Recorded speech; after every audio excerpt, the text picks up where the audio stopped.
형제와 여러분 안녕하세요. 오늘 1월 20일 금요일 하나님 아빠의 자녀가 되는 특권이라는 제목으로 로마서 8장 12절부터 17절까지를 묵상합니다. 12절 그러므로 형제들아 우리가 빚진 자로 돼 육신에게 져서 육신대로 살 것이 아니니라.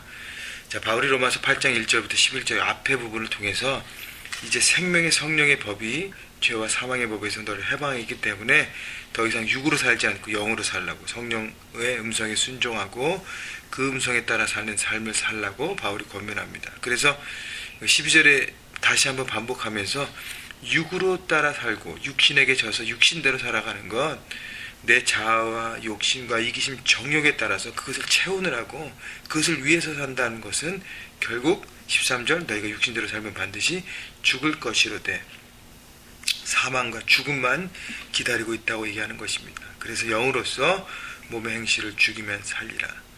영으로서 몸의 행실을 죽인다는 것은 내가 성령을 추구하고 성령에 집중된 삶을 살면 당연하게 자연스럽게 내 몸의 행실이 죽게 되는 것입니다. 내가 어떻게 하면 내 육의 삶, 육의 것들을 포기할까? 거기에 부정적인 것에 묶이지 않고요. 내가 영을 추구하고 성령의 음성에 민감하고 하나님의 음성에 따라 살기 시작하고 거기에 순종하기 시작하면 자연적으로 우린 육을 떠나서 영을 추구하는 삶, 영의 사람이 되는 것입니다.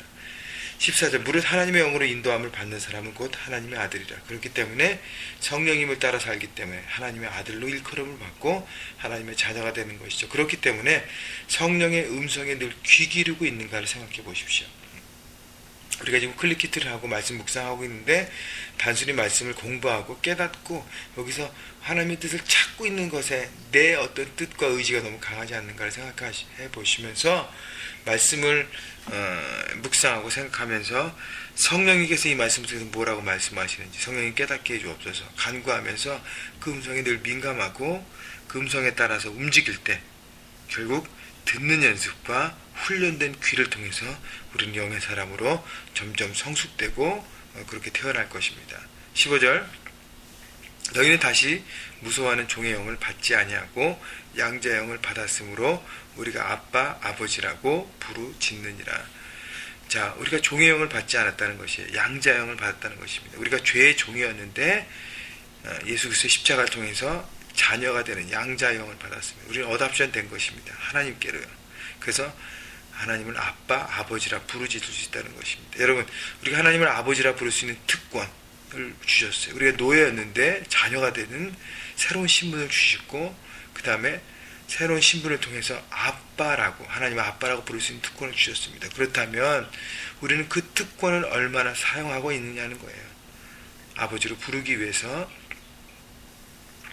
자녀로 나는 살고 있는가, 하나님 자녀답게 살고 있는가 생각해 보라는 것입니다. 하나님은 우리가 하나님의 아버지라고 불러도 부끄럽지 않은 삶을 자녀답게 살아가는 것이 우리에게 필요한 것입니다. 자녀로서 특권만 누리지 않고 그 책임을 다하는, 자녀로서 그 신분대로 살아가는 내 삶, 그것이 바로 영으로 살아가는 것을 바울은 강조하고 있습니다. 16절 성령이 친히 우리와 우리의 영과 더불어 우리가 하나님의 자녀인 것을 증언하시니, 성령님께서 증인이 되셔서 우리가 하나님의 자녀임을 확신시켜 주십니다.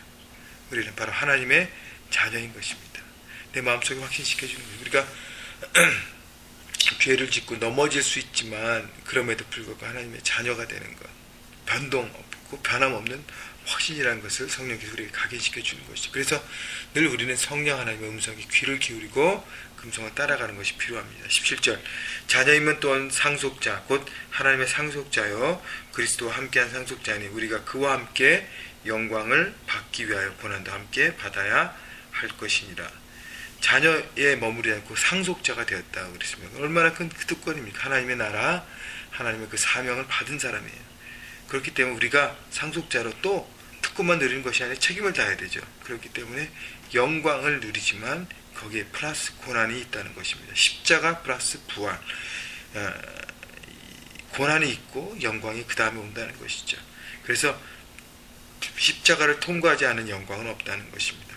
우리가 예수님의 자녀가 되고 하나님의 자녀가 되고 예수님을 통해서 우리가 구원받은 하나님의 자녀가 되었을 때 우리도 똑같이 예수님처럼 고난 받아야 되는 것이죠. 왜냐하면 세상 가운데 영으로 살아가기 때문이에요. 그래서 고난이 있습니다. 그러나 기뻐하는 것은 그 뒤에 올 영광 때문인 것이죠. 주님과 함께 하나님 나라에서 왕노릇 사는 영광이 있기 때문에 여러분 오늘 하루도 여러분 하나님께서 여러분 보내주신 삶의 현장에서 고난받을 것을 각오하시면서 내 육을 추구하는 삶이 아니라 성령의 음성을 듣고 추구하는 삶을 선택함으로 하나님의 영광 돌리는 또 하루가 되시기를 주님의 이름으로 축원합니다.